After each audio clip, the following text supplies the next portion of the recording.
सत्र कल से शुरू। सत्र के पहले दिन राष्ट्रपति दिलाएंगे प्रोटेम स्पीकर को शपथ। सुबह 9:30 बजे प्रोटेम स्पीकर को राष्ट्रपति भवन में राष्ट्रपति द्रौपदी मुर्मू दिलाएंगी शपथ। सत्र की शुरुआत में प्रोटेम स्पीकर नवनिर्वाचित सांसदों को शपथ दिलाएंगे। सबसे पहले प्रधानमंत्री शपथ लेते हैं, उसके बाद वरिष्ठता क्रम में कैबिनेट मंत्री राजनाथ सिंह, अमित शाह और दूसरे मंत्री शपथ लेंगे।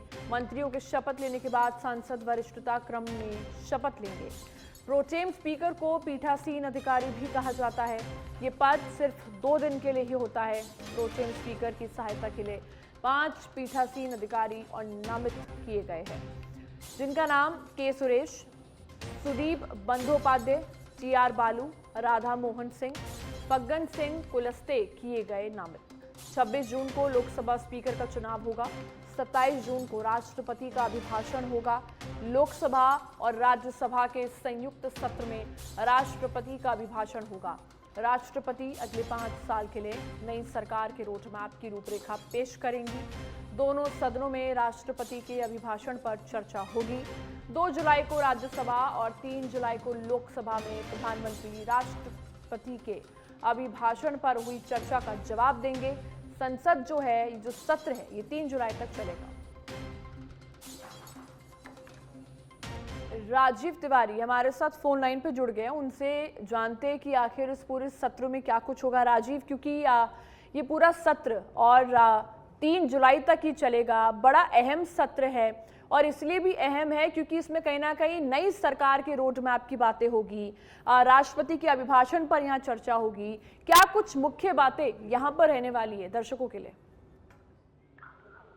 बिल्कुल, देखिए यह संसद का विशेष सत्र बुलाया गया है और यह कल 24 तारीख से शुरू होकर 3 जुलाई तक चलेगा, जिसमें देखिए 24 और 25 2 दिन जो है बहुत ही महत्वपूर्ण है, क्योंकि दोनों दिन जो है प्रोटेम स्पीकर जो है उन नवनिर्वाचित सांसदों को शपथ दिलाएंगे। अगर कल की बात की जाए तो देखिए कल प्रोटेम स्पीकर जो प्रधानमंत्री को शपथ दिलाएंगे, उनके साथ कैबिनेट के जो मिनिस्टर हैं उनको शपथ दिलाया जाएगा। कुल जो है 280 सांसदों को जो है कल शपथ दिलाया जाएगा और बचे हुए सांसदों को जो है 25 तारीख को शपथ दिलाया जाएगा। उसके बाद 26 तारीख का डेट बहुत ही महत्वपूर्ण है, क्योंकि 26 तारीख को देखिए स्पीकर का चुनाव होना है और स्पीकर के नाम पर लगातार चर्चाएं चल रही है।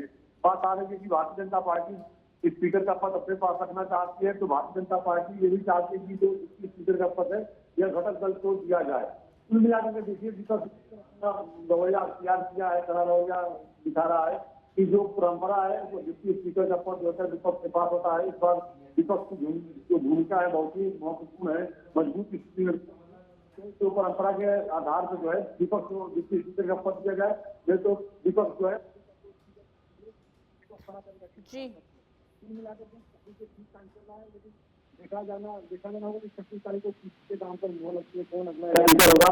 फिलहाल कई नाम चर्चा में है। अब 27 तारीख की बात की जाए तो देखिए 27 तारीख को जो है राष्ट्रपति के अभिभाषण के बाद राज्यसभा का विषय तो शुरू हो जाएगा और उसी दिन से माना जा रहा है कि 27 तारीख के बाद से मतलब सुचारू रूप से चलेगा। और जो विपक्ष है, विपक्ष का केवल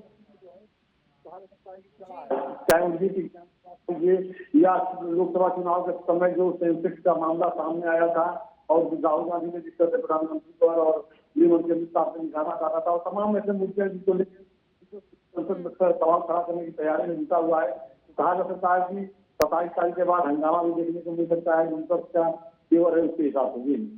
अच्छा, साथ ही राजीव, क्योंकि यहाँ पर एक अहम बात ये भी है, जिस तरीके से दोनों सदनों में जो है राष्ट्रपति का एक बड़ा ही मुख्य रूप यहाँ पर होने वाला है।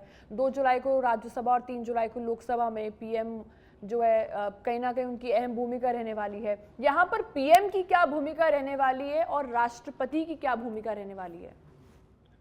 बिल्कुल, देखिए सबसे बड़ी बात यह है कि जब भी सत्र शुरू होता है तो दोनों सदनों को संयुक्त रूप से राष्ट्रपति का अभिभाषण पहले होता है, उसके बाद राष्ट्रपति के अभिभाषण पे जो है चर्चा होता है, उसके बाद धन्यवाद प्रस्ताव प्रधानमंत्री की तरफ से दिया जाता है।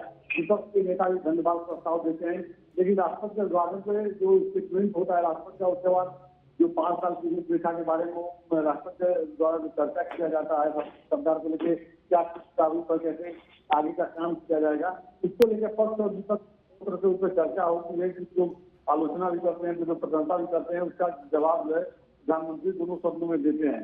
तो प्रधानमंत्री दोनों प्रस्ताव देंगे, उसमें देखना होगा कि विपक्ष की तरफ से क्या कुछ कहा जा सकता है।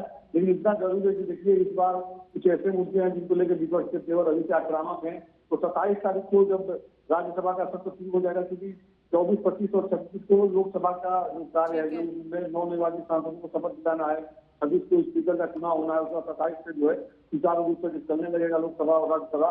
तो देखना होगा कि विपक्ष की तरफ से क्या कुछ अहम मुद्दे उठाए जाते हैं। फिलहाल अगर देखा जाए तो रोड मैप अभी से तैयार है कि प्रधानमंत्री का कब धन्यवाद प्रस्ताव रहेगा, कब जवाब देंगे राष्ट्रपति के द्वारा से चर्चा होने के बाद।